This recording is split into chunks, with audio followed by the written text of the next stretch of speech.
ଆଜିର ଏହି ଭିଡ଼ିଓଟିରେ ମୁଁ ଆପଣଙ୍କୁ ଶିଖେଇବି ଗୋଟିଏ ଲବଙ୍ଗ ଚାପିକି ରଖନ୍ତୁ, ଝିଅ ପଟିଯିବ। ହଁ ଫ୍ରେଣ୍ଡସ୍, ଯଦି ଆପଣ କେଉଁ ଝିଅ ବା ବିବାହିତା ମହିଳାକୁ ମନେ ମନେ ଭଲ ପାଉଛନ୍ତି କିନ୍ତୁ ଯେତେ ଚେଷ୍ଟା କଲେ ମଧ୍ୟ ତାକୁ ପଟେଇ ପାରୁନାହାନ୍ତି, ଆଉ ଆପଣ ଚାହୁଁଛନ୍ତି କି ସେ ଝିଅ ନିଜେ ଆସି ଆପଣଙ୍କୁ ଭଲ ପାଉଛି ବୋଲି କହୁ, ତେବେ ଗୋଟିଏ ଲବଙ୍ଗ ଏହି ଜାଗାରେ ଚାପିକି ରଖନ୍ତୁ।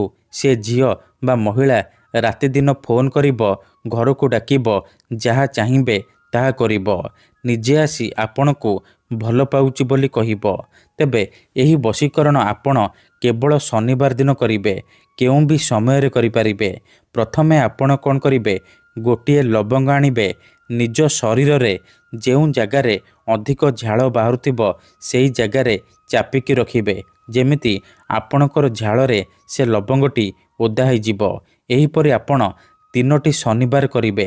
ଯେତେବେଳେ ଆପଣଙ୍କ ପାଖରେ 3ଟି ଲବଙ୍ଗ ହୋଇଯିବ, ସେ 3ଟି ଲବଙ୍ଗକୁ ଖରାରେ ଶୁଖେଇକି ଗୁଣ୍ଡ କରିନେବେ ଏବଂ ସେ ଝିଅ ବା ମହିଳାକୁ ପାଣିରେ ହେଉ କିମ୍ବା କୌଣସି ଖାଦ୍ୟରେ ମିଶାଇକି ଖାଇବାକୁ ଦେଇଦେବେ। ଯେମିତି ସିଏ ସେ ଲବଙ୍ଗର ଗୁଣ୍ଡ ଖାଇବ, ସେହି ସମୟଠାରୁ ଆପଣଙ୍କ ଆଡ଼କୁ ଆକର୍ଷିତ ହେବାକୁ ଲାଗିବ। ଧନ୍ୟବାଦ।